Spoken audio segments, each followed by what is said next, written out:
législatives pendant les 5 prochaines années.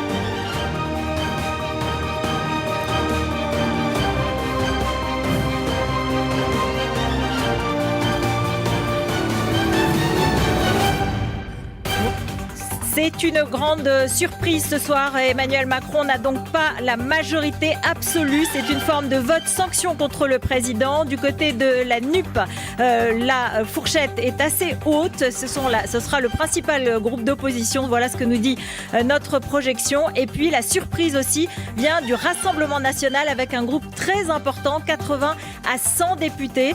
C'est donc bien au-dessus des fourchettes prévues. Je le rappelle, donc les Républicains, 60 à 70, ils étaient 100, c'est à peu près ce que prévoyaient les sondages. Donc ensemble, n'a pas la majorité absolue ce soir. Nouveau résultat, Elisabeth Borne est élue, 52,3% pour la première ministre. Autre nouveau résultat.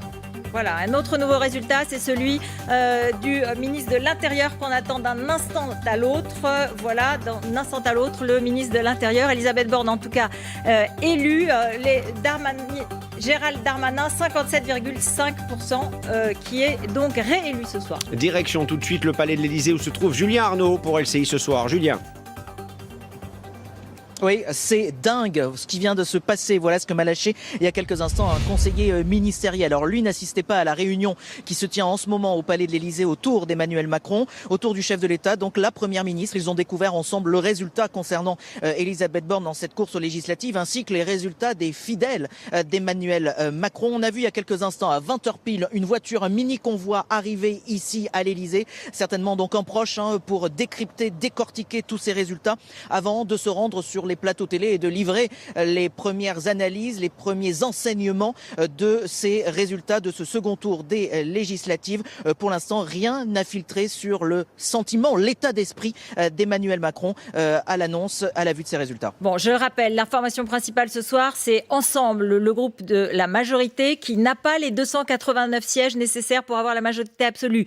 La projection est entre 210 et 250. Ça peut être un groupe médian de 230, on verra bien, mais en tout cas 210 à 250, c'est au-dessous de ce qui était prévu évidemment par le président de la République et ses alliés. Donc on verra évidemment les résultats. L'autre surprise, c'est la percée du Rassemblement national par rapport au sondage, 80 à 100 sièges. Léonard Attal, vous êtes à Hénin-Beaumont, hein ?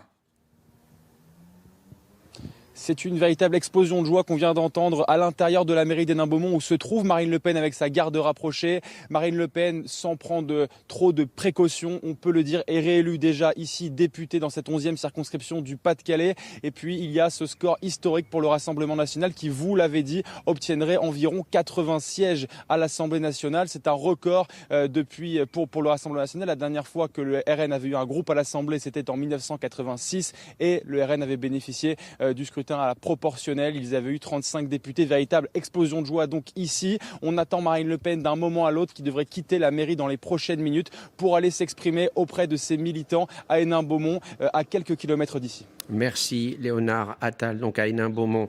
Nouveau résultat à l'instant même. Christophe Castaner est battu, vous allez le voir, ça va s'afficher sur votre écran dans quelques secondes. Donc Gérald Darmanin, le ministre intérieur, est lui réélu. Elisabeth Borne est élue. Christophe Castaner, l'un des poids lourds de la majorité, est battu. Camille Baron, vous êtes sur place, vous avez suivi l'ancien ministre une partie de la journée.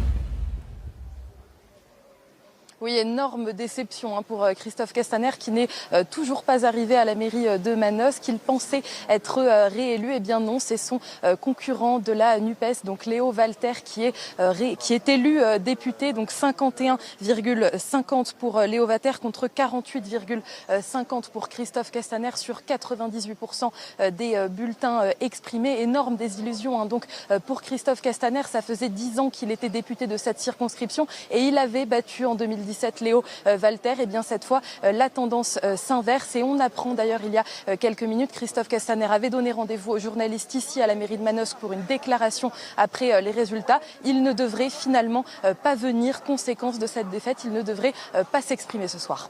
Merci Camille Baron. Depuis donc la circonscription de Christophe Castaner battue, c'est une des surprises de la soirée.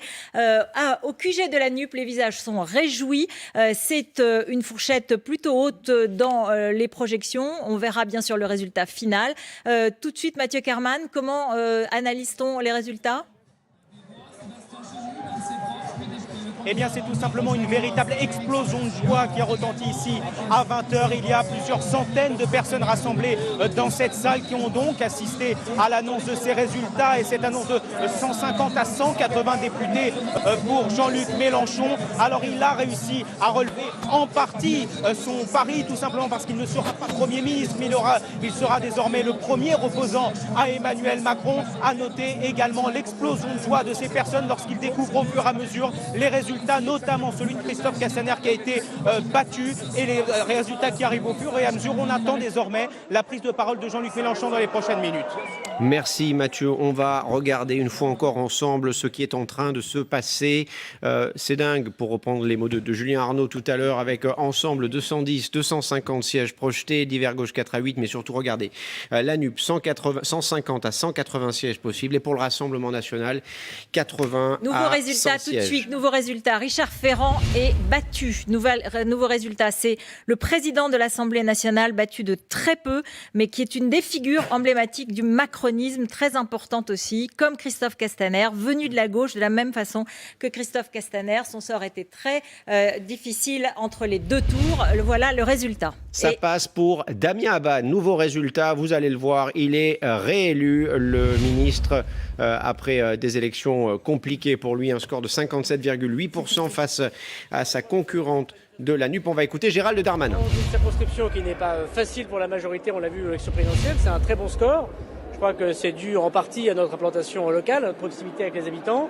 Et puis aussi, je crois, au fait d'être ministre du gouvernement, qui incontestablement, on l'a entendu pour la campagne, a permis aux électeurs de se dire que leur territoire a été défendu. Après, bien sûr, je n'ai pas les résultats du niveau national, je n'en ai vu que les sondages qui sont donnés par vos chaînes. Je constate qu'il n'y a pas de majorité alternative à celle du président de la République, mais il faut rester humble devant les résultats qui sont effectivement ceux que nous présentent manifestement les sondages. Et donc je vais aller tout de suite à Paris parce que je vais rejoindre le président de la République en tant que ministre de l'Intérieur. Pas de majorité absolue pour Ensemble. C'est une déception quand même ce soir pour vous, ministre de l'Intérieur. Il n'y a pas de majorité alternative pour l'instant face au président de la République. Donc il n'y a pas de possibilité de cohabitation. Monsieur Mélenchon a perdu son pari. Je veux aussi voir que le Rassemblement national a fait un très gros score. C'est, je crois, le gagnant entre M. Mélenchon et Mme Le Pen. C'est malheureusement, je crois, on le constate, Mme Le Pen qui, si j'en crois les sondages, a plus de 90 députés. Et une majorité relative pour le président de la République, mais qui n'est donc pas absolue si j'en crois les sondages.